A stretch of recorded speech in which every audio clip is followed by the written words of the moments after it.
All right, welcome to the Voncast show, and today I got a guest who goes by Alex. How's it going, man? Pretty good. Pretty Sup, good. guys? Sup, guys? How's it going? All right, so let's start with some intros, man. Tell us a little bit about what you do and what you like to do.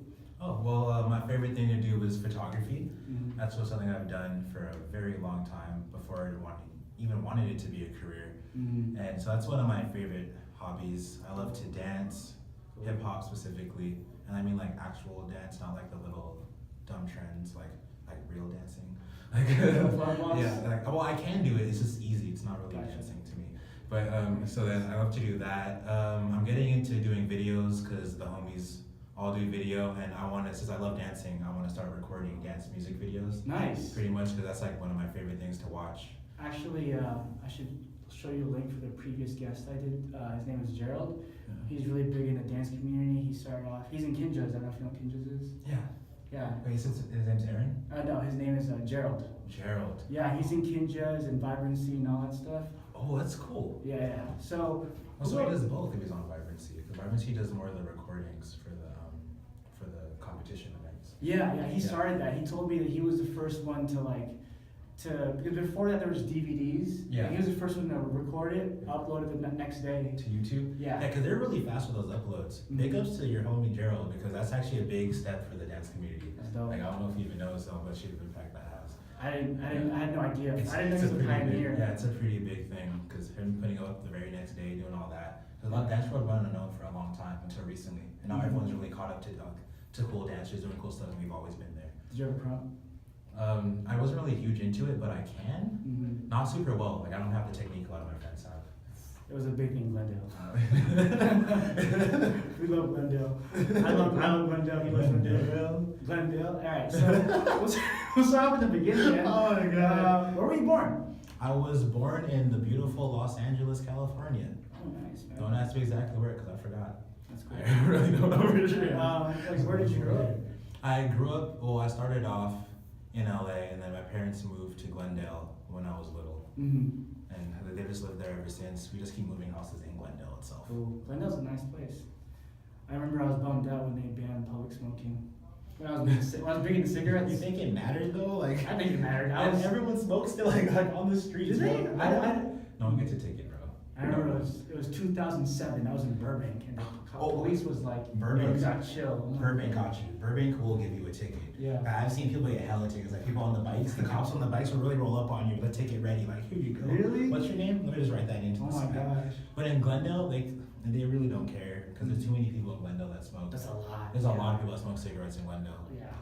All right. So, growing up, man, what was your childhood like? Do you have any siblings or anything? I have a beautiful little sister. Her name's Serena. She's currently at NYU, so big ups to her. Wow. Yep, Okay. she's doing big things. And I'm really proud of her for that. Nice. So me and my little sister grew up in Glendale. Childhood was really cool. I didn't really have too many problems when it came to like getting stuff done. Right. Because shouts out to my mom, she did really good with her life. That's great. But from considering where she started from, being not born here, being an immigrant. Where are you from? My parents are from Belize. Both of them. Nice. Yeah. Have you been there? Yeah, I How want is to it? visit. I like it there, but it's not a place I really want to stay as much. Right. But I do love it there because it's my roots, you know. Mm. So it's really cool to be able to go back to some place and understand where your background is and what makes up your family, what the environment they grew up at makes up their decisions, you know. Agreed. So it's a really cool thing. I'm getting into it when I'm old. Now that I'm older. I always do this every time I'm conscious. It's not filming. It is filming. I'm just gonna tilt it a little bit. Yeah, there you go. Cool. We're good. That's cool. All right. So, So you went to school out in Glendale or in that area? Yeah. Where'd you go? I've gone to private schools my whole life. Mm. There's a school called Urbay Academy. It's off the 2 freeway in Glendale. Oh, if is you it know by where that is. oh, is That that looks by like a Eagle? prison. Yeah, right by I Eagle. always see it. Yeah. I was like, that was kind of cool place. It's Yeah. like very. It used to not be as colorful as it is now. Really? So it was like it used to look like a prison because it was like a pantyhose factory. So they just turned it into a school. Yeah. So I started off going to school there, and then because my parents we have really strong Catholic roots.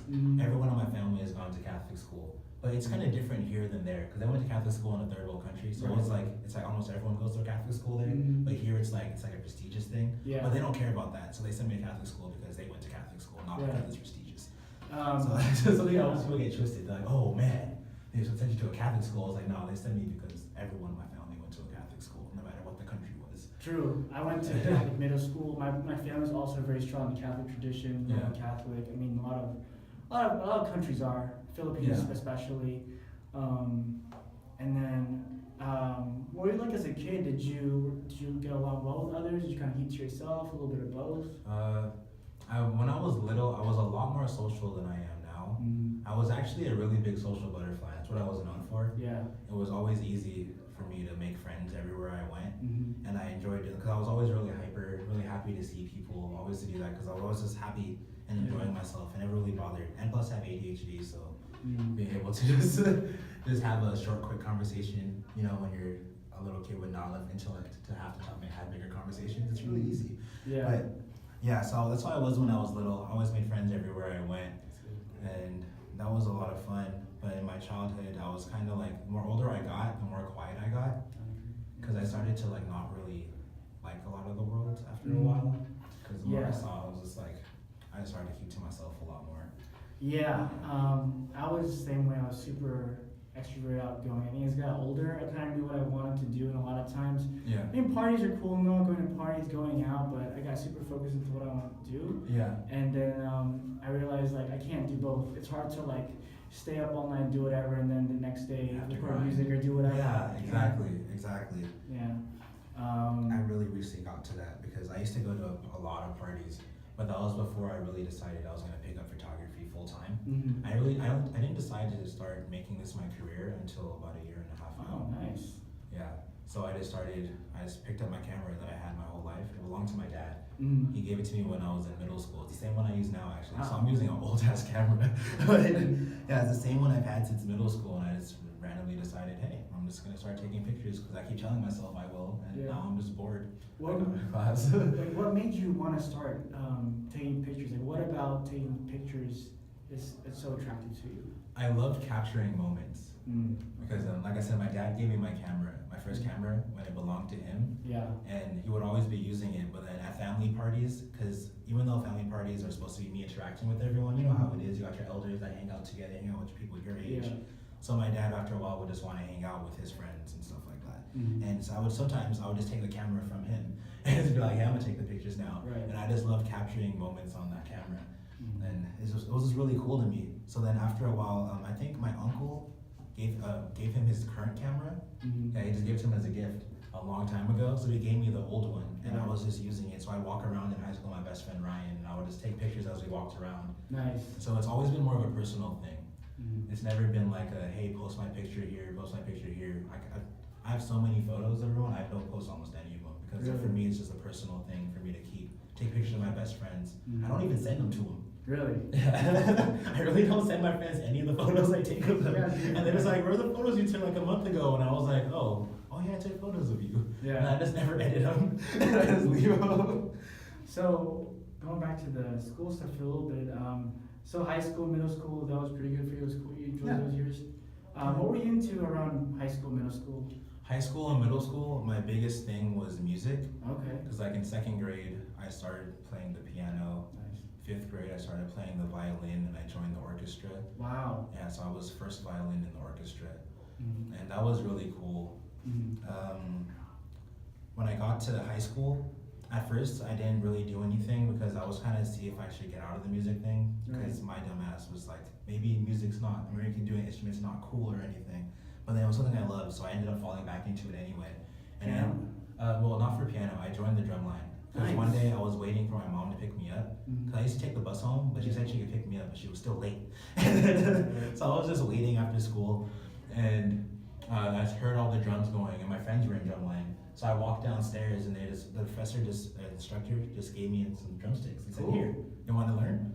And then ever since then, I started playing the drums, and I tried out for the team, and I played quads. Nice. I was on the battery. But before I did that, my first year, I was on their percussion ensemble. Okay. So I played xylophone. I played a whole bunch of other random percussion instruments. So all you have to do is be able to read music, and I can read music on the fly. So yeah, because I had that musical background, so piano, violin. I had to be able to read music by then. So it was just percussion instruments were easy. So like I did that, and it was a lot of fun. And then I finally did that year. I did the JV drum line, and then I went up to varsity drumline. Wow. And that was a lot of fun. I love marching and competing and stuff. I mean, how was it just walking around? I mean, sometimes it must have been hot, the weather. Walking around with a uniform and a drum. Oh my God. How many pounds is a drum? That drum was heavy, man. So like 30, 40 pounds? It was honestly around there because in high school I had a backpack. My freshman year, I didn't want it in a locker, and that was like 25 pounds of my backpack every day. And I was carrying, but then when I carried the drum, it was like in the front. I would say it was about 30 pounds at the most. And then we're marching. We're not like regular walking in a regular stride. We're like marching slower to the beat of whatever we're hitting. So it's like marching is like half a step, and you're just like, so it's taking half the time. How does everyone get into unison? Double the time. Huh? I meant double. I said half the time. I meant double the time. Like how do people get into unison just walking? I mean, is someone like watching from far away saying, "Hey, someone's off"? No, it's just based off of whatever we're playing. Mm-hmm. So my friend Herb was our captain, so he would do like a beginning count off of a tss, tss, tss, tss. And then while he's doing that, we're marking our feet. We start right to left, and it's like tss, tss, tss, tss, tss, tss. So we start in that, it's like tss, tss, tss, tss, and you move your feet in tune with that, with however he starts off, your cadence. And while he does that, you just gotta make sure you're doing that, because since you're in the middle of the whole battery, you're kind of in tune with everyone else, especially if you practice with them every day. Right. So once everyone's in unison already, it's kind of just like a working thing. So it's like, you know, you're out of place because you practice with them every day. Mm-hmm. So you know, like, oh, I'm not supposed to be playing here, and then you just know because you're keeping time with your feet. And that took a lot of practice to learn for me. I sucked at it at first, at keeping tempo. Yeah. Yeah, because you have to really be conscious of where you're stepping, because that's how fast you're going when you're walking, and you're supposed to be doing those steps in unison with everyone else at the same time. So it's supposed to look like you're literally like floating with everyone else. Wow. Through the crowd, yeah. So has anyone ever like tripped or something while you're? No one, not while I was there. We never tripped, but I have we were doing a walk through Montrose for some kind of parade, and I was doing crossovers, and then I accidentally my stick flipped out of my hand. But we had JV people to walk behind and grab it, so luckily he was able to grab it. But like my hand was really slippery because I was nervous, because we were doing a new one I'd never really done that well in, and I was like crap. And I was doing the crossover, and I was like, oh no, help me! So I'm playing with one stick, like pretending with the other one, and I just had to pretend with the other one that I was hitting. So I was like, and just like really just hitting with one. Nice. I love drumline. So going from high school doing drumline, what made you want to go to CSUN? I didn't want to go to CSUN actually, because from my high school, everyone gets into CSUN just by applying. Really? Yeah, it doesn't matter how bad your grades were if you graduate from high school. Because my high school, they kick people out. They kick people out for just having. Really? Yeah, a certain grade level. So you can't stay there if you don't have good enough grades. What do you need? At least a 2.5? Yeah, you need to have at least a C average, or else you get kicked out. If you get an F in a class, you're expelled. No way. Yeah. No retakes or anything? No, like D's you could do summer school, but F's you get kicked out. Wow. And yeah, you're not allowed to come back. So you have to actually, so I guess that is counted as a prestigious type thing. So they make sure that the people that they have graduate have some kind of confidence. I was like, I mean, so where do people usually go from your high school? Where do they go to college? Do you go Ivy League kind of type thing, like state, like UCs kind of thing? More UCs, because you would think that with the way I'm explaining it, a lot of them went to Ivy Leagues, but not a lot of them. That's hard. I mean, yeah, there was one guy the year after that went to Harvard. Damn. Yeah, some of them. Well, a lot of them get into Stanford, but not everyone seems to go. I didn't get into Stanford. I wish I did. That'd have been dope. You know who went to Harvard? Who? Lil Pump. Lil Pump? Get out of here. My man's 17. He can't even go to college. You don't know that. Hey, for the record, I hate Lil Pump. For the record, I love Lil Pump. Lil Pump, Gucci gang. Let's get it. Let's get it.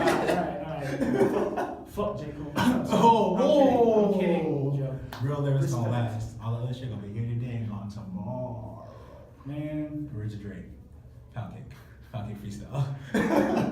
Nah, I got love for J. Cole. He's cool. Yeah. He's a very woke individual. Alright, so so you don't want to go to CSUN, but what made you want to go? To go to CSUN eventually? Yeah. I kind of messed up when I went to, because I started off at community college. So I went to PCC, Pasadena City College, and I was there for a while, and then just some stuff happened in my life. Gotcha. That I kind of stopped doing school for a bit, and then when I came back to school, those grades, GPA is forever, guys. Anyone that's going to college, just know, no matter what happens in your life, what bullshit, GPA is forever. So by the time when I came back and I wanted to really grind out and do school, it was like my GPA, my old credits were all still there, and it was like, yeah, you're not really going anywhere special. And I was just like, great, thanks guys. I knew I messed up, but I was like, damn. So I finally got serious about it, and it was I transferred out in a year. I went to 2 colleges at once. I went to Glendale Community College and Pasadena City. Nice. And I was going back and forth. Like I did summer at one, I did summer at both. So I was taking 2 and 2, and then like Pasadena would start second, or would start first. So I'd still be in summer at Glendale, and then I'd be starting the Pasadena spring semester. And the Pasadena spring would end, Pasadena fall, I mean.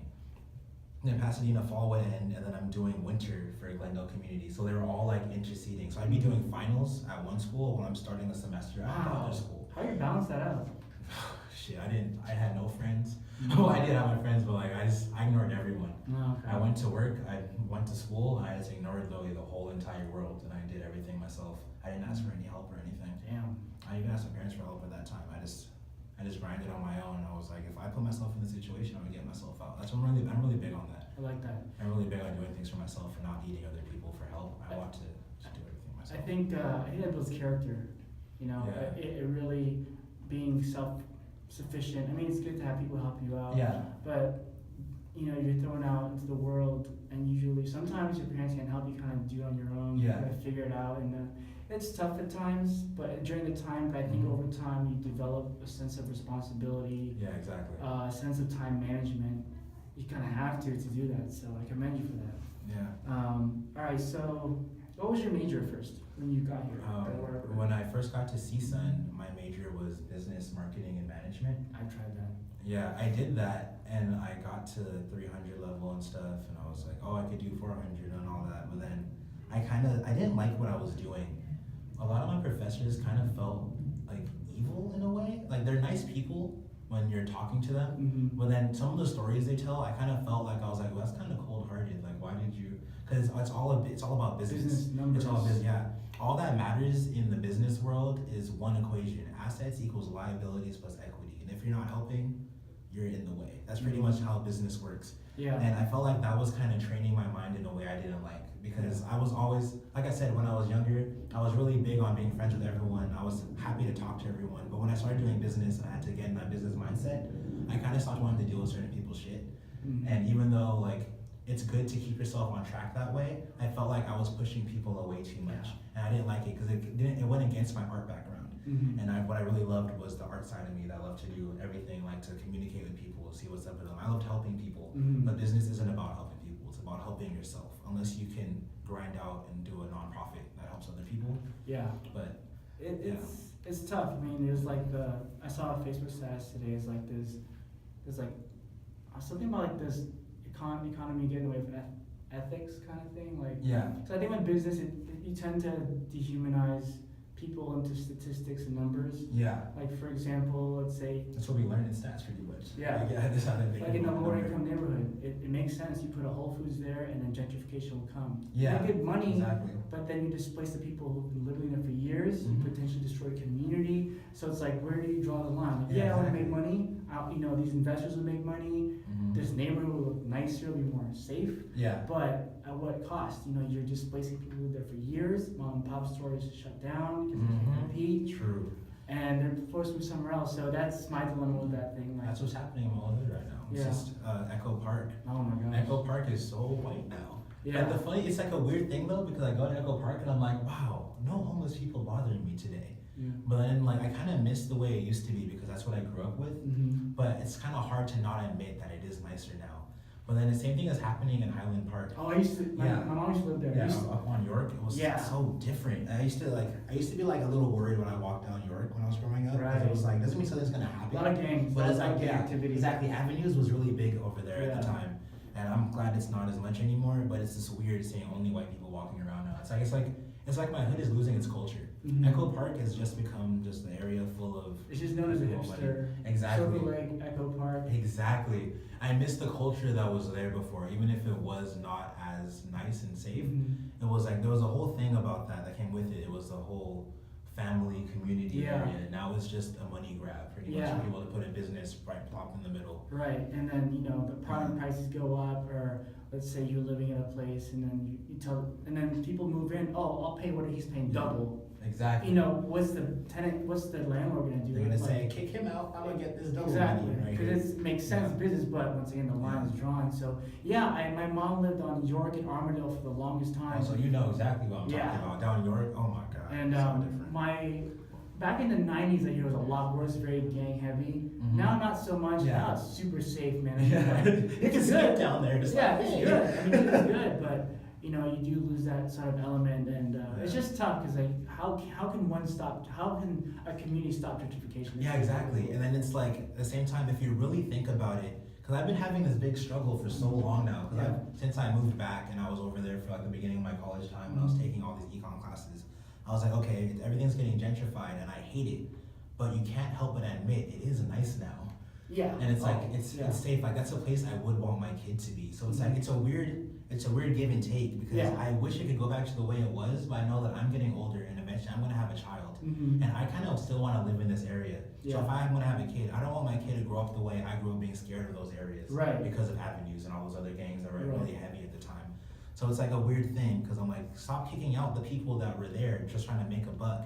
But thank you at the same time, because now it's safer for my future children. So it's like, that's weird to think about. It's tough. It's a little bittersweet because it is nicer. I mean, you know, Colorado Boulevard and like York, it's so nice. You got the Sporks coffee there. Oh my the god, fucking, I hate that place, but it's so really nice. It's so I mean, nice. they have free Wi-Fi. Yeah, And, exactly. they got like all these little mom and pop places, like the fucking breakfast place. And Yeah, the one right next to it. Yeah, The next one. and it's Yeah, that's great. right. Like wow, like utopia, but the rent to live there, it's crazy. It's going up and going up. And it just sucks. People live there for like 5, 10, 15, 20 years maybe. And it's, where did they go? You keep kicking people out further and further away. They're going to like Palmdale and stuff. Victorville. Yeah, Hey, Palmdale Victorville. might be getting pricey, but Yeah, because more people are going from here to there because they couldn't afford what they used to here. Yeah. Now they're being moved out to areas like that. yeah, and it's just tough because you have to relocate or travel to go to work. Like so it's tough. It's tough. Like you said, at the same time, it's nice. It looks great. It's safer, but something's missing. Yeah, you're It's losing not- an you're element. losing something, man. A Like, wholesome element to it. yeah. All right. Where do we go? That was good. I like that. That was deep. That's J. Cole. All right. So, I guess you talked about your first interest in photography. Your father gave you a camera. What kind of camera is it? It's a Nikon D60. Mm-hmm. So for any haters, look it up. Look it up. You can see how bad quality I'm working with. No, I mean, honestly, your pictures, they look good, man. Yeah, thank you. I mean, Thank you. that I would think. I mean, I don't know much about cameras, but I think that's a very from what I see, it's a very modern. It's well done. Thank you. Thank Yeah. you. That's what I've been trying to go for. Trying to work with what I got. I think that's what you gotta do. It's not so much about the brands, like what you Yeah, do. it's work with what you do. It's what you do with it. I All mean, aesthetics. it shows like your talent. Like you may have to like, I don't know, go to different lighting, whereas a newer camera you don't have to, but it shows like character and talent, you know. So talk us through the process of you taking pictures. Let's say like what makes you want to take a picture of something? What kind of angles, like a vibe, or do you kind of just go off just the lighting kind of thing? If I'm not doing a set shoot, it just goes off my mood pretty much. So like, if I see something nice, I won't always take a picture of it because at the end of the day, that's a space on my laptop that I don't always want to have. Right. That have been taken up. Because even if it's a nice picture, doesn't mean I'm going to edit it and use it anyway. So I'm really iffy about it. So like if I see a nice background, if I'm alone, sometimes I just won't use it. But if I'm with one of my friends, I'll take a picture. Like I said, I don't know if you were still on air when I said it, but I take pictures more for myself when it comes to my friends. So like I never send them the photos I take of them. So I'll just use it for like, if I'm doing a model shoot, if I don't feel like editing those photos anymore because they're not paying me, I'm gonna get really lazy. I'll just go back to my old photos and I'll see the people I love and care about, and I'll just remember the moment that happened. But for them, they don't see it that way because they never see the photos. So like, I was doesn't think about me, but it's like I think about them every day. Like every damn day, like, I look through those photos to keep me going. Because the people that are like, keep going, follow your dreams. Yeah, definitely. So, so it's like it's really iffy for when I'm trying to take these photos. So it's like I'll see something and I'll just be like, oh, that's cool. I'll snap the pic and then I'll delete it later anyway. Really? So yeah, it's really depends on like whatever my mood is. So like if I'm trying to post a picture on Instagram, if I'm not in a good mood, I'll look through the ones I took recently, or I'll look through all of them and I'll just be like, I could see myself being in that mood when I took this random picture, and then I'll edit the photo to match that.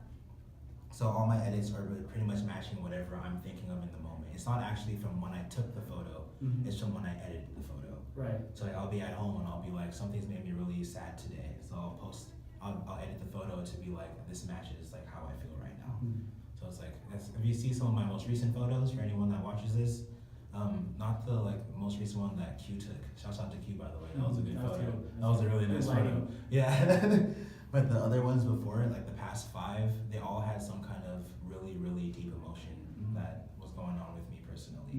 And they all kind of reflect that. And everyone seemed to love those the most. So I was like, wow. I guess when I really put my heart into it, everyone really seems to like it a lot, even though I was really sad.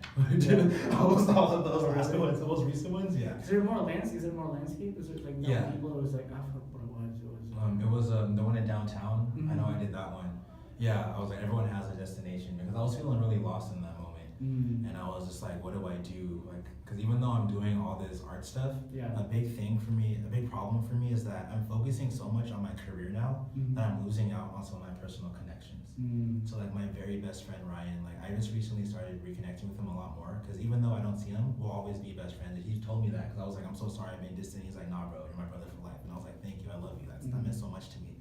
But for a lot of other people, I don't have the time if we're not close enough. And even if we are close enough, I need to be able to take these jobs and do all that. So I was feeling really lost in that moment, because some stuff had happened, and I was just like, okay, I have my career stuff, but now who do I turn to? Other than my best friends, my other best friend Ian, I had those 2, and that was about it.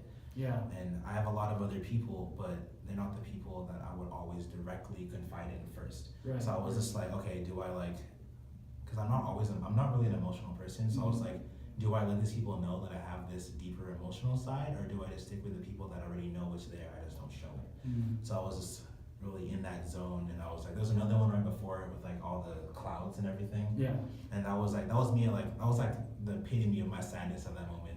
The other one was me like trying to figure out like, okay, you know what, I still have a path in my life that I can take. But the first one was just like the clouds and everything, it was all dark, because like my mind was just really like just rocky at that moment. And it was just, that's why I said the tumultitude, bring back the clouds and the rain for a match of the tumultitude of my conscience, because my mind was just a swirl of thoughts, and I was really sad, and I was like, I couldn't find like something to hold on to stop my head from like spinning. How old are you, if you don't mind me asking? 23. You're very young. I'm 30. You're 30? I'm 30. See, that's my grind point, because I keep telling myself I have 7 years till 30, so I have 7 years to really spend it all out until I become a regular adult that needs to worry more about bills and rent and stuff. Yeah, I mean, it's... I worry about it now, but like, you know, it feels different. I think what with 20s for me, well, for a lot of people, is like a time of an experiment. Like, you're in between that, I think your 20s in between like being a teenager and like an adult. Well, sure, legally you're an adult, but it's time to make mistakes, and I think that there's a lot of like crappy times in your 20s, but I just kind of keep in your head that it'll get better over time. Like 5-10 years from now, it'll get better. Like the shit that was bothering me 5-10 years ago, it's like, it was whack. But everyone goes through it. It's not to minimize what you're going through, but it gets better. Yeah. It gets better, but it's tough though. I think it's really cool that you're able to express your feelings with pictures. I never thought of that. I just thought I took pictures just to take pictures because it looks cool. But you have a different layer and more layers of meaning. That's interesting. That's the whole reason for why I post them. Cause like I'll take a picture like 3 years ago, and then I'll just post it today, just cause I found some reason to put some emotion behind it. Could you tell that was 3 years ago? Like, is it similar techniques, or is it? Can other people tell, or no? Well, actually, if I showed you my raw files compared to what I post, they look completely different. Really? Because I pretty much, what I've recently gone into explaining, because I didn't think about it before, was that my pictures from what I post versus what I take, it's like I take the real world and I paint my current reality from what's inside my head. Whoa. So yeah, I take the emotion, everything that made it up, all the people that made it, like I think about them while I edit it. So half the time I'm not even focused on the picture. I'm really just like, okay, here's the picture, and then I force myself to think about everything that's making me sad or making me happy at that moment, and I insert it when I'm doing it. And I just listen to music. It took a lot of time to get right, because when I first started doing pictures, I didn't really know how to run Lightroom like that, because that's the application I use. But now it's just like second nature to me. I don't even think when I edit. That's half the time. great. I don't even be paying attention. Like, I'm just like do. Yeah. But then if I put the emotion behind it, then I can just be like, okay, I know I want it to be this, I want this, because I know exactly the mood I'm going for. Right. So that's really what really matters for my pictures. So what types of photos do you like taking most, or is it just depending on your mood? From portraits, landscapes, people, show photos? You also do a lot of good show Yeah, photos. I do a lot of show photos, but that's more because all my friends are artists. Yeah. So yeah, that whole vibe, you, Solo, Josh and Q. Josh, Q. That whole apartment with Josh, Yeah. like it's just That's a all, very... all those guys. Yeah. I Dakota, Mr. Masters, Stupid Matua, Martini 110, or is it 101? Sorry, Marty, I swear I didn't mean that. Solo, that whole apartment, Josh, It's just, Q, Channel Rose. it's Those are very my guys. inspiring just to Those are my guys. to see them work, and you're always there, like seeing, like taking pictures and everything. I like the Yeah. show photos a lot. You capture a lot of what the vibe of that energy the Yeah, show that's is. what I love to do. Mhm. It's so much easier too because since I'm going to my friends' performances, Mhm. I'm really happy to take those photos. Right. Those are the ones I actually send to them. But Yeah, actually, yeah, eventually, those are good. everything else I never send them. But like the show photos, I'm like, I know you need these to post, for your own career. So here you go. So I send those. When I take those, I'm really trying to capture them when I edit them.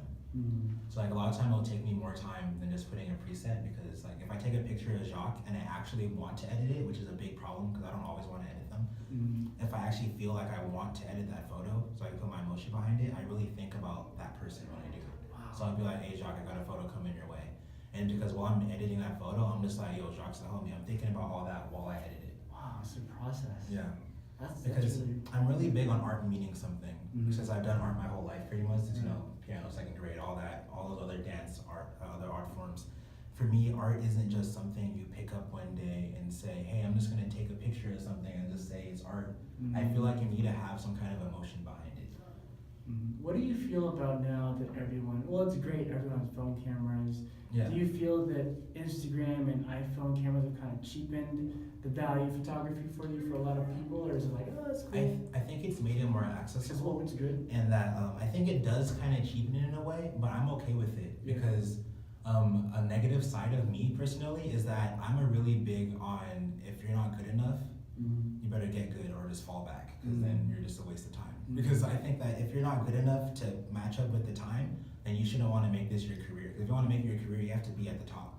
And that's the thing about art. You can't really grind in art if you're I think Maybe not trying to make experience, it as if you much. can if you keep working at it. Yeah, I do. I think that, but like I'm saying that if you get that experience, of course, perfect. But if you can't beat the upcoming technology, what you're doing, Right. then you need to find something else because this is art. Like it's not always going to be something pretty and perfectly pictured. So like these new iPhones, they take the most perfect picture. Like even I have to admit, I'm like, I see an iPhone picture from like the iPhone X, I'm just like, my camera can't even get that raw Yeah, file. Like yeah. holy shit. Yeah. But like there's no meaning behind it for most people that use it. Right. Like I have this friend, his name is Javier, but his spells it with a G first, so Javier, and then his last name Garcia with a J. Yeah. He does a lot of his photos from his phone, but he actually is an amazing photographer. And I really look up to him because I do like the whole big camera, the whole big body camera, buying the lenses, doing all that, putting all this emotion. And he does the same thing, but he's able to do it from his phone. So I look up to him a lot because like I was like, yo, I need to have this traditional way. And he was like, nah, you just have to be able to know how to do it. So like I'm cool with the iPhones if you know how to do it. And if you think that if you want to cry about it because someone uses an iPhone and you don't use an iPhone, and you think like, oh, they have too good quality because they have an iPhone. And it's like, then you need to find something new because everyone else is out here grinding. We're out here getting our own. You don't really.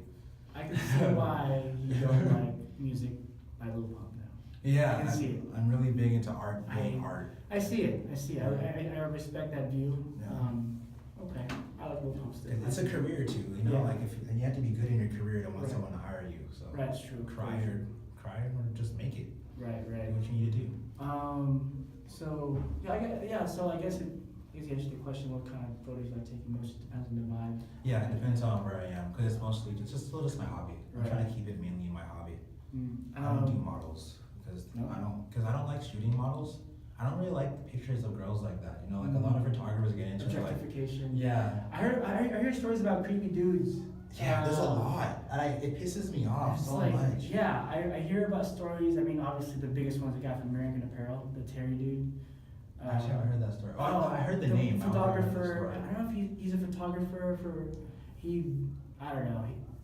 I don't really want to go into because I don't know too much of it, but I've heard photographers like, asking them to do things that are a little uncomfortable, for women to expose their body or like shoot those kind of pictures as a form of payment or whatever. But so like, is that why I don't shoot models? It's just kind of. Well, I don't shoot models because I don't get paid to shoot models. Right.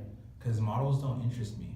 Mm-hmm. I've just really been about my hobby of taking pictures of my friends. Like I said, that's really my main thing. Right. So the artists I take pictures of, everyone on my Instagram actually, they're all my friends. There's no one I've ever taken a picture of on my photography account that's not my friend. Gotcha.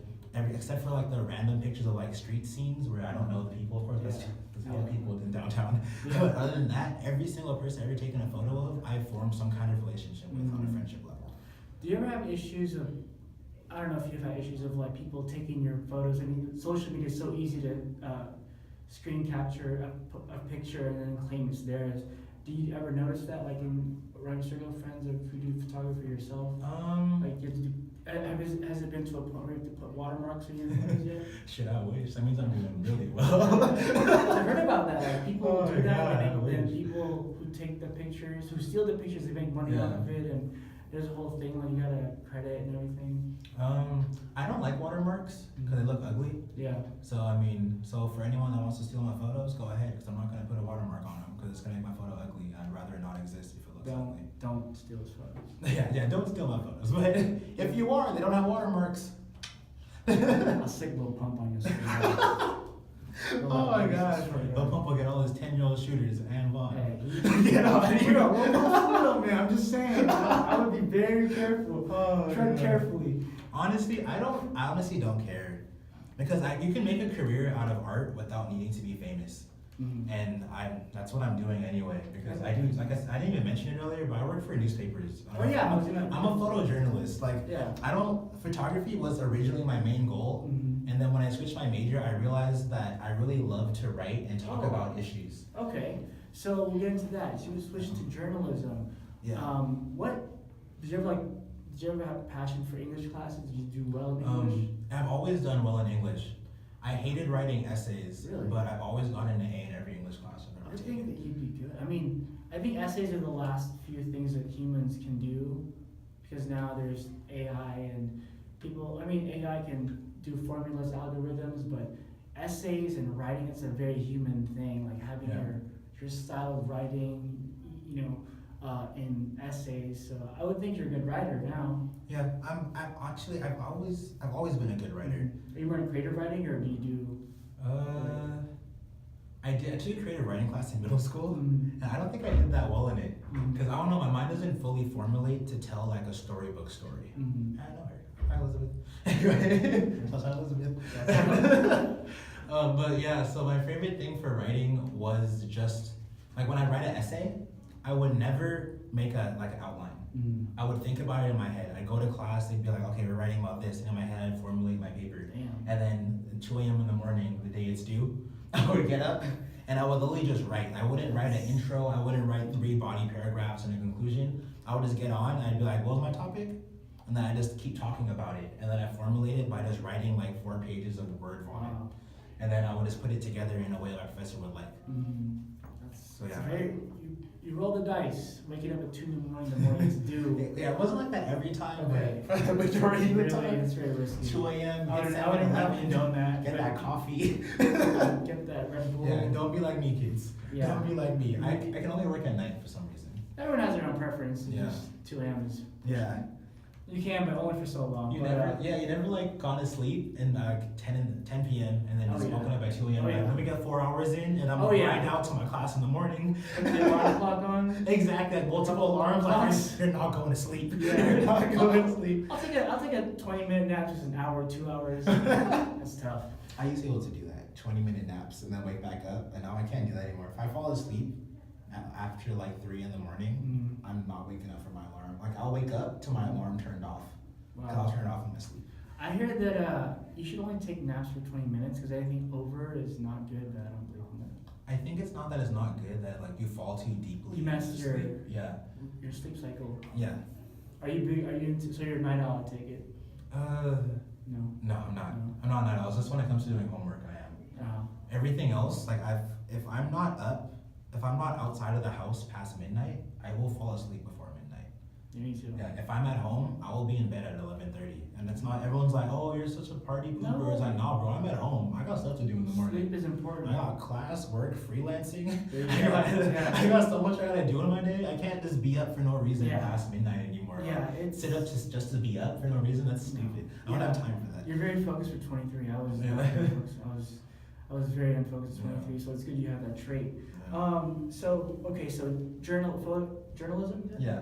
How did you get into that? Like, what made you want to start doing journalism and talking about issues? It was.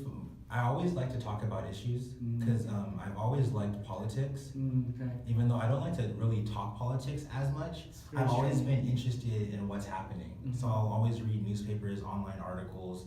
Like, does your phone have it? Or do you have an iPhone? Yeah. Because I have an Android. It has like a dashboard thing. You swipe Mhm. all the way to the left, and then it's like a little dashboard that has all the stuff going on: technology, entertainment, Mhm. what's actually going on in politics. And I've always been really big on Twitter. So Mhm. like, even though sometimes Twitter can be iffy on its information, when you find like the real stuff, I was always really interested in what was actually going on. So like once I saw something dumb on Twitter, I'd back it up and by looking up what's actually going on by Google searching it, finding real articles like the LA Times, Mhm. New York Times, and I always loved doing that. So then when I started doing photography for real, like 2 years ago, a year and a half ago, I was just like, if I don't want to do business, why don't I just talk about my photos? Mhm. So I started doing that, and that's when my photos became more personal. Because Mhm. then I was like, I'm gonna put a message behind everything I'm doing because Right. like that's actually what I want. Like it was more of a platitude for me to be like, hey, let's keep grinding. Like you're sad now, but you're not always sad. If you scroll down your own feed and you see the happier edits, the happier times. So I started writing about stuff like that. And then since everything's on social media, I started off really writing about social media the most because I fucking hate social media. Why is that? I wish I could delete my Instagram. You And think so? not be on Really? there. Yeah, I hate social media Isn't it with good a for passion. your, I'm addicted though, but I hate it. Why is that? Because I feel like so many people are fake on social media. It's like a whole different world from who they are in person. And I'm truly who I am in person as I am on the internet. But there was a point when I wasn't, like when I started doing photography, to get everyone to like my photos, I would I didn't pay attention to anyone's photos. Even yours, like when you post, like even when all the homies posted, That's cool. I didn't pay attention. Like you go on stories, I just tap just all the way through all the stories so they were all gone. I'd like everyone's photos, even the ones I don't know who half the people were. I just be like, scroll, like. I didn't read any of the captions. I don't care what you were doing. Really didn't give a shit. It was just so it'd be like, hey, I like your photos, and then they'll think of me when like mine pass by. Mhm. And I was doing all that, and I was being so fake when I was doing that. But that was my way. That was my original way of not being fake by not caring. Mhm. So I was like, you know what? I don't like social media. I'm not gonna care about it. I'm just gonna like everyone's stuff. But then after a while, I realized that's really dumb. And it's just social media really makes people think they're closer to people than they actually are. Mhm. But if you see them in real life, what do you have to talk about? It's like, oh, hey, yeah, I saw you doing this on the internet. It was like, yeah, you saw it on the internet, but did I tell you I was doing that? Mhm. Or was our real conversation about it? Mhm. So everyone has this false idea that social media makes you someone else's friend. It just means you understand what they're doing in their day, which is kind of creepy. But It is, you're not actually close to that person. yeah. Yeah, I agree to what you're saying. I mean, I like people's photos. I mean, if they're a friend, I'll like them Yeah. regardless, just because, Yeah. like, fuck it, yeah.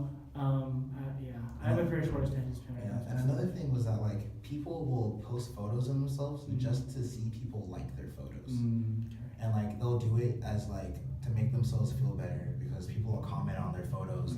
They'll like their photos and everything, and it just makes them feel better. It's like, oh my god, you posted me here and there, and it's like I've never liked Instagram like that. When I didn't do photography, so before a year and a half ago, I didn't touch my Instagram for 5 years. Wow. I graduated from high school where I posted whatever I wanted in high school. That was when I was real on Instagram because it was like memes, the original memes from like 2012, 2011. Oh, Fisher on the fry. Yeah, Why you know exactly. guys? Jackie Chan, what the fuck? Exactly. Who else? Yeah, the Jack Chan what the fuck was always me. I was like, bro, what? What else was there? I look. The cat memes have evolved so much. Yeah. Nike has cheeseburger, and they spell Huma H. Oh yes. Oh my god. And Yeah, those are great memes. Good And then times, the good fucking times. Boromir, brace yourself. No. Borat was crazy on memes.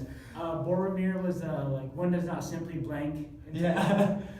Brace yourself. Dude, I would post my Temple Run scores. Nice. I'd be playing Temple Run all day, and I'd just be like, yo, catch me with this milli right here. Nice. Beat my high score, bitch. What's good? Yeah. I heard that game where you draw, and it was like Pictionary. You had to guess based on what they drew, and you had like the letters on the sides. You had to guess and plug it in to the equation. I would post all that. I would literally post what I was actually doing every day. Like my love of basketball and all those sports. My pictures wouldn't be of me. They were literally of my likes. So my Instagram was real. But then when I got to college, I was just like, I don't care to post anymore because there's really no point. And that's when everyone started to really get into like, oh, you better like my photo. You better do this or that. I didn't do that. Yeah, and it was just so dumb. And everyone like even people closest to me, some of them would be like, oh, you didn't post me or you didn't do that. And it was like, I don't post anyone. Yeah. I don't post myself. Like, why would I post you if I don't post myself? Yeah. And it was just, I just stopped really liking it. So I only came back to Instagram and social media because I started doing photography, and that's the main outlet. And you know how I said earlier, if you're not trying to do the best in your career and you're gonna cry about things not working, just leave. Yeah. So I started crying about my hate of social media, even though I still do talk about it a lot. I'm just like, fine, I'm still gonna use Instagram because I need it, and my career is more important than me crying like little girl. Yeah. Not little girl, we're being gender conscious in 2018. Yeah. I cry with little people now. Big cries. No, but yeah, I agree, man. Like social media, I have a music account and then like a separate account, private stuff. Yeah. I posted memes and everything, but I can see. I love your memes. Thank Memes you. are funny as Thank fuck. you, man. I appreciate that's thank you. That means a lot. Yeah, I agree with social media. Kind of gives you like this fake like entitlement, like this bigger than life persona. Yeah. Some people, not everybody. Everybody is like, for the most, everyone's cool, but some people just like really take it to the extreme. Like, Yeah. I have this many likes. Like they brag about that. It's like, man, like, Yeah. if social media shut down tomorrow, what would you have? Yeah, I went through a pretty dark time with social media because you know how you're trying to do your Instagram career. Yeah. I get your career propped on Instagram, so I kind of gave in for a little while. That's okay. And that was a really dark time because it was like, oh, no one's liking my pictures. I see other people's pictures. It's tough, man. Yeah, I hate judging other people's art, but social media brought that negativity into my life that made me be like, hold up, my picture's better than this person's. And even though it was mean to say, like, even though it's mean to say, sometimes it's true, even though it's like you're not supposed to say it. There were some people, not all of them, some people where it was kind of like, oh, and everyone knew it too. It was like, you could bring it to anyone else and it's like, yo, what the hell? But it's like, they would get way more likes because they have a bigger fan base or a bigger friendship base with other people. And I didn't really have that since like I told you guys earlier, the older I got, the more antisocial I became. I'm like a social lone wolf. I agree, same here. Because like I hang out with a lot of people, I hang out with my friends. I'm close-ish to a lot of people. But like even in those social environments, I still kind of keep to myself at times, unless I'm with my best friends, which I consider to be like I said earlier, Ryan, Ian, whole apartment 302 with Solo and all them and Josh. And I agree. Like the older I got, it's like I don't know, man. I just feel less connected. I just want to do my own thing because when you do other stuff is great, but it's taken from what I want to do. I'm really selfish in that sense. Where like I want to get my shit done. Yeah, exactly. Like there'll be other parties, or for me, I'm older. I've been to the parties. I'm good. Yeah. That's how I feel. That shit. It's fun, but like it's time to get serious. Yeah. And I'm trying to. You know what's cool? Yeah. What's up? Being able to pay your rent. Yeah, what I said on Facebook. Putting a mortgage down on a house that you own. Oh, I don't. That the bank doesn't own. Big flex. That'd be cool. I can't do it yet, but neither. Yeah, paying rent feels great at the end of the month. Mm-hmm. Paying bills, paying off student loans. And still being able to buy some food. Yeah. Shouts out EBT card. My shit gets refilled at May 6th. I'm hungry as fuck right now. Hey, shouts out to Bank of America for letting me overdraft my account to pay my rent. Y'all some real motherfuckers for that. Dude. Some real motherfuckers. But didn't you like get a bunch of overdraft fees? Not if you if I knew I was getting paid, because my old job would pay me every 2 weeks. Mm-hmm. So if rent was due, I would just wait till the day rent was due, and I would take the last of the money out of my account, and then I'd wait till midnight so I could take out another $500, so I could pay my rent fully, and then the payment for my rent would come in like 2 days later. Oh. Yeah. So even if it took like maybe like the rest of the week, they would only take out like. It would take out like $60, but I needed that to happen, or else I wasn't gonna be able to pay my rent. And it was like then they charged me more at my place, like $200 more. There was a time when bankers were more lenient with overdraft fees. They were able to cancel your overdraft fees so much. My friend would do it all the time. He's not a banker, but I heard now they're super strict. You don't have like X amount per year. Yeah. Back then I heard like if you're cool with the bank, if you tell them your situation, they'll cancel that shit. Yeah. It sucks, man. I used to have so much money from like I'd owe from overdraft fees and extended overdraft fees. Bank of America fucked me. It was Yeah, I had to set my system right, because if I didn't, I would have been the same way, dude. Or there's an option I have now where like my bank will let me take out money if I don't have the money. Because usually chasing other banks, like if they think there's an option, if they think you're gonna pay it, they'll let you overdraft. But then if you don't, you get overdraft fees. Yeah, I think that's why they left me alone, because my paychecks would come in right after my direct deposit. So like, oh, it's good. So you got into doing newspapers. So you work for a newspaper right now? Yeah, I work for the Glendale Community College paper. It's called El Vaquero. Nice. They're really cool people. I recently just found my mentor in it, actually. Nice. Because I've always hated school, because I've never found what I wanted. Most teachers really annoyed me. Most classmates annoyed me. Right. But my professor for this newsroom, she's really cool. She's working on her PhD right now. Her name is Ryu Cohen. She has a lot of experience that actually makes you want to follow what she's doing. Right. And she knows what she's talking about. And she's really open with us. Nice. She openly told us to use her newspaper to further our own careers. That's great. Yeah, instead of just working strictly on the paper itself, she said, whatever you like to do, bring it to the paper so that you can take it wherever you go next, and you can use it as a building block. And she'll happily let us do that, and honestly, I love her for that. What do you big on that. What do you do in the paper? Do you write as well as take pictures? I write, I take pictures, and I do the InDesign. How does a school paper come up with like a topic? You know, is it a daily newspaper? No, it's not even a bi-weekly. It's more, not bi-weekly. It's not even like, it's like twice a month at the most. Sometimes it's just once a month, because she gives us time to really work on our articles. So she gives us like maybe 2 weeks. Right now, since we're going towards the end of the semester, she's making them shorter. So we just released our longest print ever. So we did 24 pages in the one that just came out 24 yesterday. pages? Yeah, it just came out yesterday. I was spending some nights in that room trying to get them InDesigns done. It was a lot of fun though. That's when I realized I love to do it, because like I was in that room until like 11 p.m. and like the next night like a little less, but I was just like, I was happy to be there. I was happy to work on it, because I was like, this is something I genuinely love to do, and I've never had that in school. That's great. Because I loved photography, but that wasn't for school, because a photography degree is kind of useless. Is it? Yeah, because you can get a teaching accreditation for art. Or I forgot what it's called. It's called like AS or something. So, but because I realized that when I took photography classes, all my photography teachers or people I talked to that were photography teachers did not have a bachelor's in photography. They were most of them had that degree, that little random certification, and they were just doing art outside of it. So like those are the teachers that people are supposed to learn from, and what they were teaching was how to use the camera, which I already knew, so I wasn't paying attention in class. So I paid attention to their actual movements, and their actual movement was, I don't have a degree in photography. And I was like, so if the person teaching me, I knows how to use my camera better than I do without even touching it, it doesn't have this degree, why am I gonna get this degree and spend 4 years? Right. I might as well get something else that adds to it and builds to it. So I have a lot of associate's degrees, so they're really helping me out right now. Nice. Like I have an associate's in business, Wow. I have an associate's in math. Wow, man. Once I finish this journalism, because I went back to I'm pretty much a freshman all over again, but I have my GEs done and my upper division GEs. So when I come back to CSUN, I'll be a junior, close to senior. But I'm pretty much a freshman all over again. So once I finish this process and I do my fall stuff here at CSUN, I'm gonna have another A. So I'm gonna have like 3-4 A's. Damn. When are you graduating? Hopefully within the next 3 years, because I took fall semester off.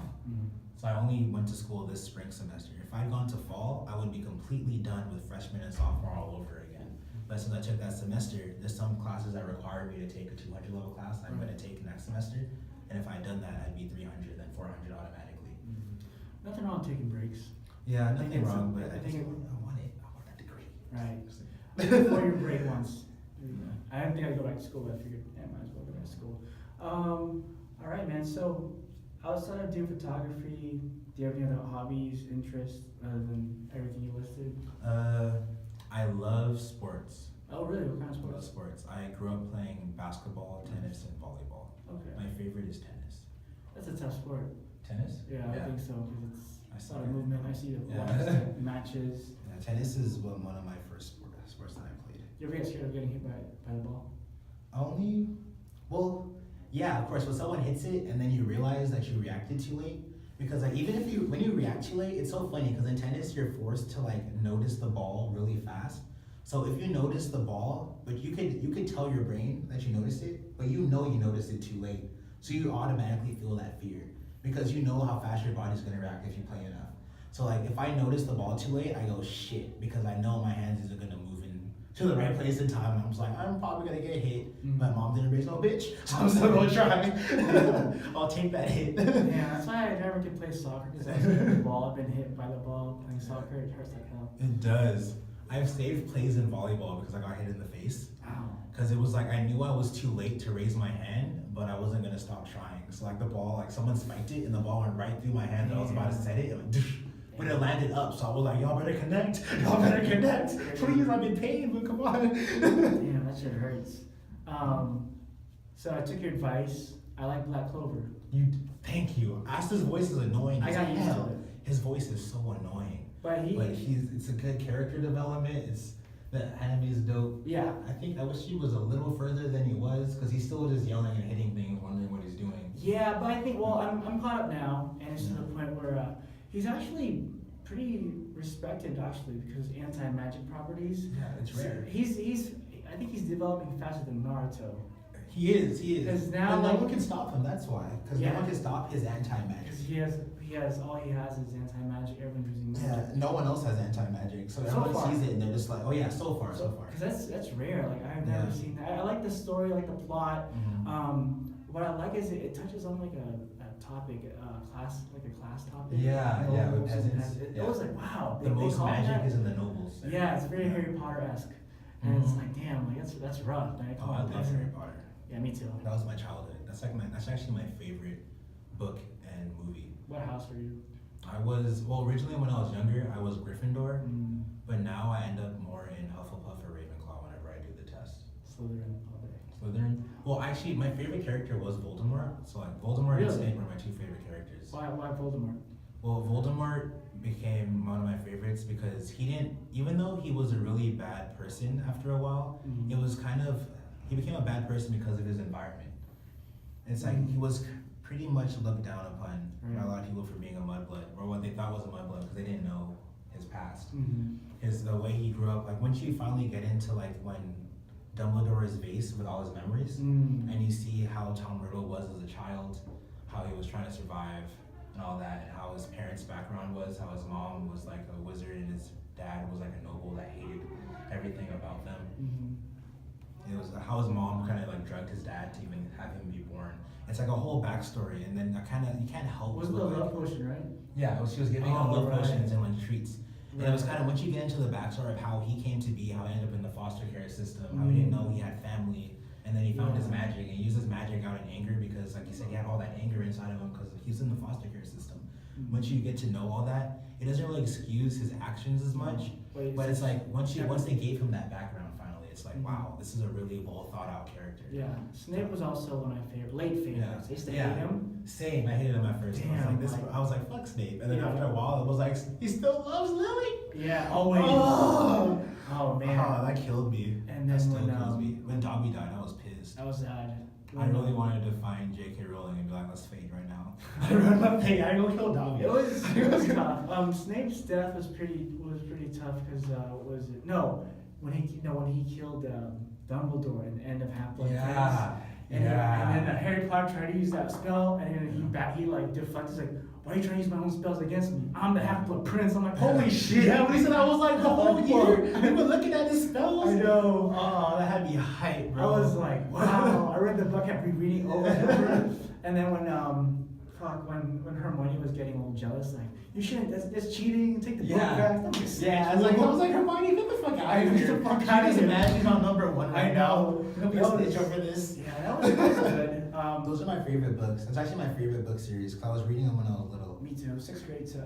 It was dark. I think the Triwizard Tournament. Oh, that's my favorite. The Goblet of Fire is my favorite. Goblet of I Fire. had to get special permission to read it because I started reading Harry Potter in 2nd grade. And like I started seriously reading in the second grade. Wow, second grade. Yeah, because my mom had a first edition of the Sorcerer's Stone, so I'd always read it when I was little. And then second grade, when I was able to use the library, everyone was looking up like Captain Underpants, and I was too. I'm not gonna lie, I love Captain Underpants. Yeah. But my biggest thing was to go into the teen high school section and be like, oh, I want to read that Harry Potter book. And then she said, oh, you can't, because it's like when it started getting dark, then I needed permission to go get them. So my mom had to give permission. I gave permission to my teacher or to the librarian to let me grab those books. Damn, you can comprehend that at age 2, like second grade. Second grade, yeah. That's when I started reading a lot. I used to be quiet when I was little. Like I'd be happy and outward, like happy and really talkative when I was in a social environment. But when I was at home, all I did was read.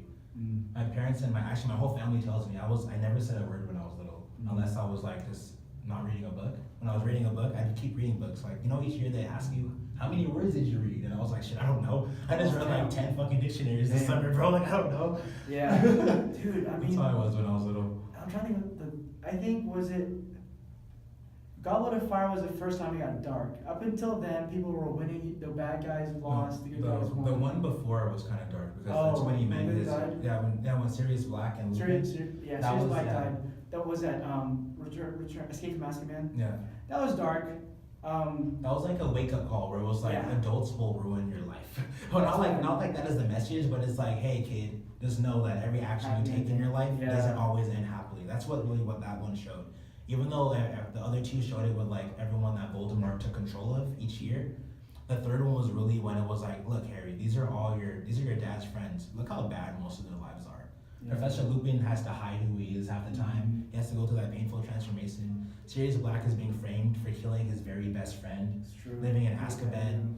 Peter Pettigrew, even though Peter Pettigrew caused it, he's living as a rat with the Weasleys. Like, that's honestly, that might just be the worst one, but it's what he deserves. Yeah, I just noticed that, like, a symbolism for a rat. Exactly. I just thought he was a rat. It was that's what his was. And then Crookshanks kept trying to eat him. Mm-hmm. And that was tough. He started catching elves and Goblet of catching elves and Escape from Azkaban. Yeah. Goblet of Fire. He cut off his hand.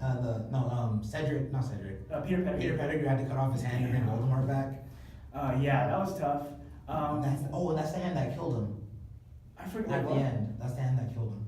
How did Peter Pettigrew got killed by that hand that Voldemort gave him. Because when he cut off his hand, and then Voldemort gave him a new one, the metal one, at the end, I forgot what exactly happened, because I haven't read it recently. I prefer to read it than to watch it, because the movies don't have everything that I love. There's no books. peace.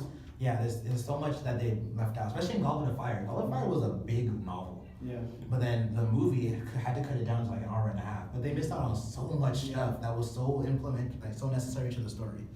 But yeah, so pretty much Peter Pettigrew's silver hand given to him by Voldemort was what was used to take his own life, because I forgot what he did, and he couldn't stop it. He was like, my lord, he needed a sacrifice. He needed a full human sacrifice.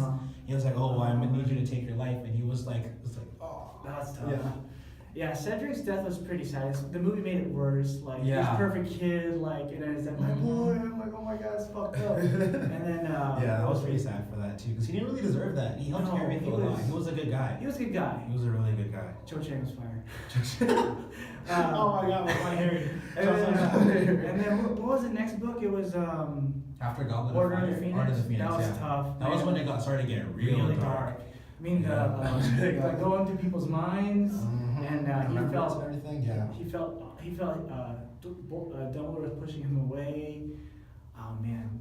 What was after Order of the Phoenix? Order of the Phoenix was Half-Blood Prince, and then it was that was book 7. I was about to say 2 book 7s, but that was just the movies that did it. Book 7 it was Redemption. Have you seen a preview for the new Harry Potter movie or the Wizarding World movie? No, which one is it?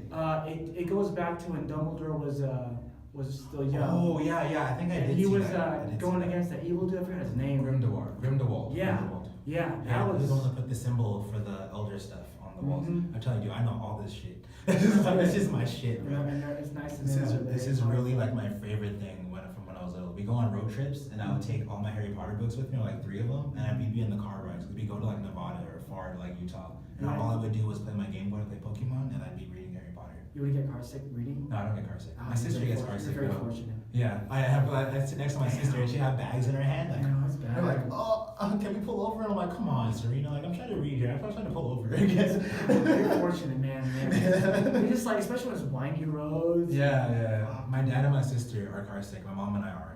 I didn't know there were pills back there you can take to help you with nausea. My dad used like patches or some weird patches, Damn. but I don't think they worked like that. I think they were more placebos to make you think they would work, Mm-hmm. and then that's how they would work. Because I would just look at it and be like, "There's nothing on here. Like, there's no medicine on this. What is actually what you're doing? It's just sticking to your arm." But it worked for them. Like the placebo would help them. It reminds me of that one Harry Potter scene where like I think Harry Potter Ron needed like this lucky this drink to make him feel lucky in the golden liquid that Harry got. And then they just got some fake. They put some fake shit in there. Yeah, the placebo effect to make him think he took it. Yeah. All right. Nerded out for a cool minute. So I love Harry Potter, man. All right. So where do you see yourself in 5-10 years? I mean, you're 23 now. Where do you see yourself like around 30? 5 to 10 years. Yeah. I'm going to be the president of the United Nations. No, I was kidding. Nice. That'd be cool, but I don't care about politics enough for that. In 5 to 10 years, I hope that in 5 years, I've figured out how I'm going to use all my tools properly. Mm-hmm. Because I'm doing photography, doing journalism, videography, all that. But even though I'm doing that now for freelance, if I'm to do things the way I was talking about earlier, to make my actual career without needing to be famous, I need to have a full business set up that has good income. Shout out to business for teaching me all these things I need for like assets, like everything I need to pay for, everything I need to pay. Oh, that's the same sentence. I need to get paid by. So I'm hoping that in 5 to 10 years from now, I'm able to fully put my business into one solid platform that allows me to have continuous revenue and, be able to enjoy my life.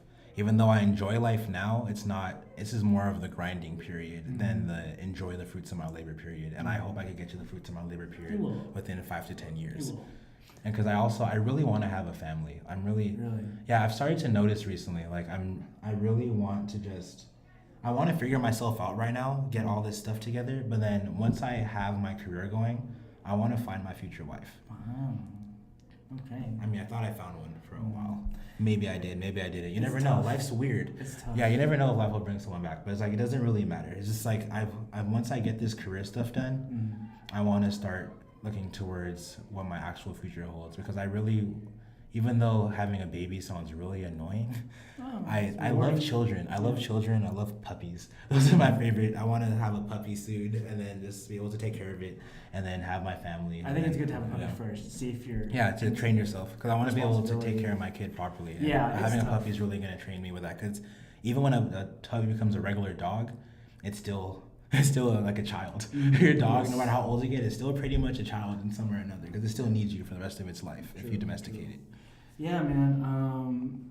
Before I forget, videography. You talked briefly about getting into that because I saw you helped with the video. Was it Trey Woods? Yeah, I help. I like to help Josh and Q on their videos. How do you help them out? Well, for the most part, I don't know if you've noticed, I'm in them. I end up in them in some way or another. Which ones? Like the Trey Woods. Okay. I'm in all of them. All the ones that Josh does with Rhonda. Well, his name's Trey Woods. Trey Woods. I didn't say that. Sorry. I have a problem. I always say my friends' real names. We're supposed to use their artist names. But that's cool. So I end up in them. Cameo. I cameo in them because I need an extra person. But for the most part, like for the first one I did was Trey Woods' Other Side. There's like the song, it's like at the beach party one. I started off because they were doing that music video, and then it turned out I didn't know they knew each other. I met Josh and Q here at CSUN, and I went to Pasadena City with Rondo. Rondo's one of the people, Trey. I keep saying that. Cool. Trey Woods. I keep doing that. I always do it. But he was one of the people that got me into starting my photography career. Oh, really? Because we sat at the same place at Pasadena City, and where we sat, it was just a whole bunch of artists, always just grinding, working on like making music. It was a whole corner of like this mirror pools where everyone would be making beats, freestyling. There were photographers, there were dancers over there, and everyone was just smoking weed. But I met him there, and he became a really good friend of mine. So you also peep him. He's one of the reasons why I'm still doing this thing. One of my first friends in it. Yeah. And he gave me his first ever CD.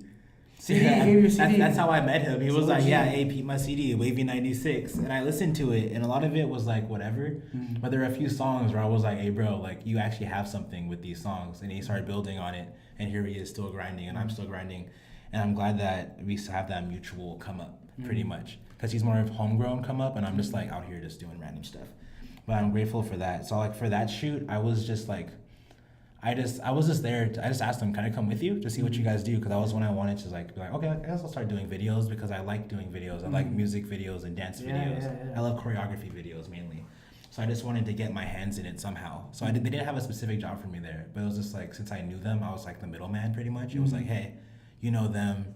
You could talk to these people. I pretty much set up people in certain areas. It was like, hey, you go here, do that. And sometimes I was in the video. For that first one, I was hella in the video because my job was to take pictures, but he used me taking pictures as part of the video. Oh, okay. So they used it in the B-roll and everything. So I was in there like randomly just taking shots, but I was using those to give to them, and that's what they posted when they did the whole promotion for the video.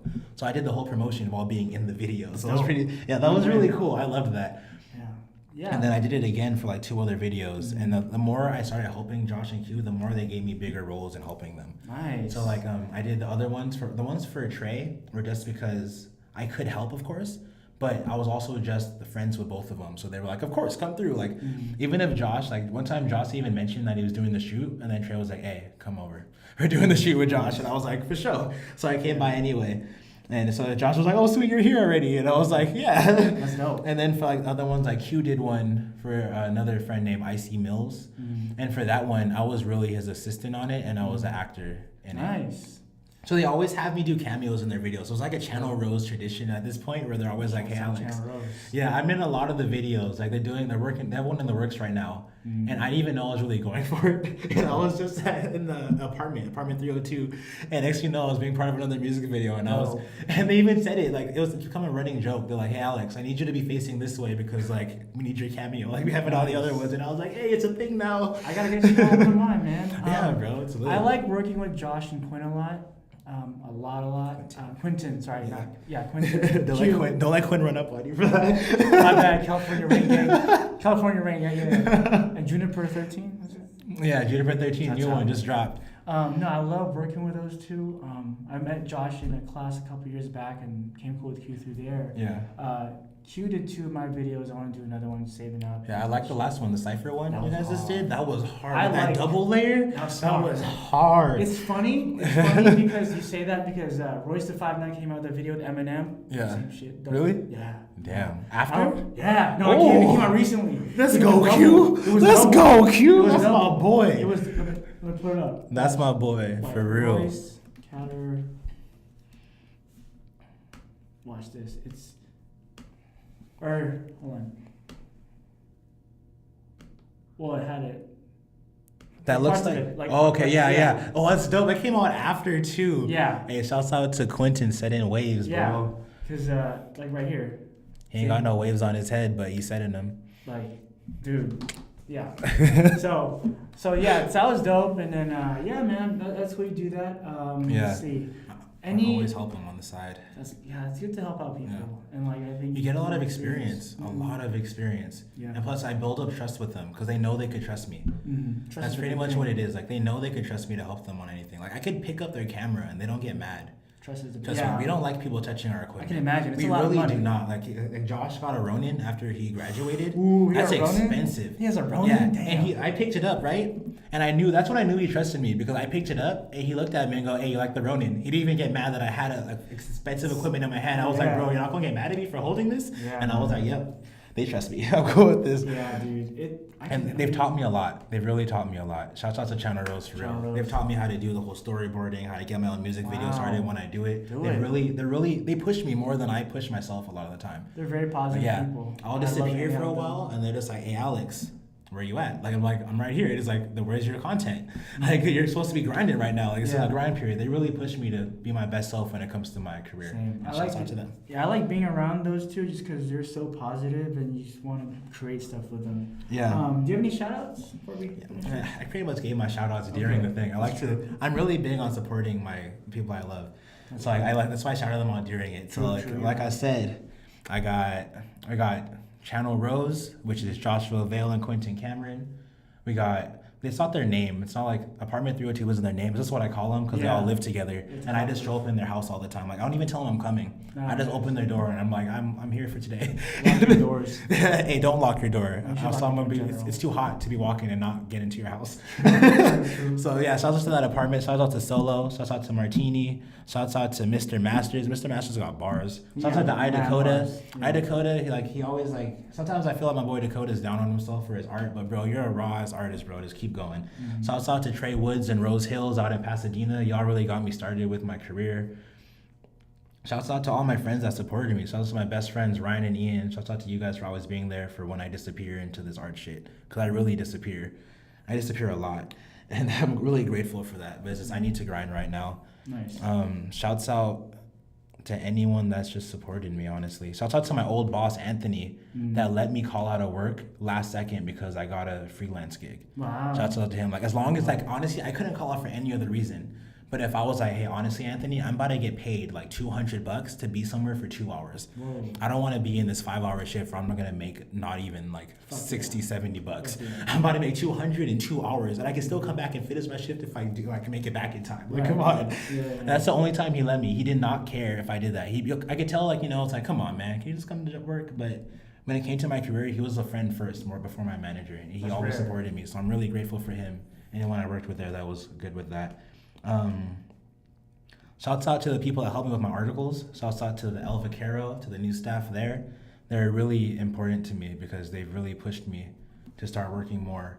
Because I released my first article really late, like in the game, like the 3rd issue. Mm-hmm. And they read it and they were like, Alex, like stop bullshitting, like just get on it. Because they liked what I wrote. They liked the way I wrote it and they were like, Alex, you have a career in this. And they were really big on pushing me. Shout out to Sam for helping me peer review my articles because I'm not really good on editing my own articles. So I asked my friend Sam to help me with those. And most importantly, shout out to my family because we've had a struggle getting to this point of me trying to figure out what I'm doing with me of being dumb and falling into dumb ways. But they see it now. They see what I'm trying to build, and they actually, now that they see it, they support it. Because that's pretty much what I needed. It's hard for us creative types. We do get a lot of fuck shit. Yeah, we gotta deal with a lot of dumb shit. We have to find our way, and a lot of times we have to learn the hard way. Yeah. All right, where can we find you on social media? Even though you hate social media. You can find me on Instagram at IX. It's IYEX and then the underscore. Just one underscore after. And if that doesn't work, or if you somehow misspell it, type in Alexander Sampson and IX will still pop up. Sweet. Yeah, and that's pretty much it for social media. Okay. I'm trying to make a website. So if I do make my website before y'all see this, ixvisuals.com. Nice. Or Alright, man. Sampson. That wraps it up. Thank you very much, man. No problem. No problem. All right, man. Cool.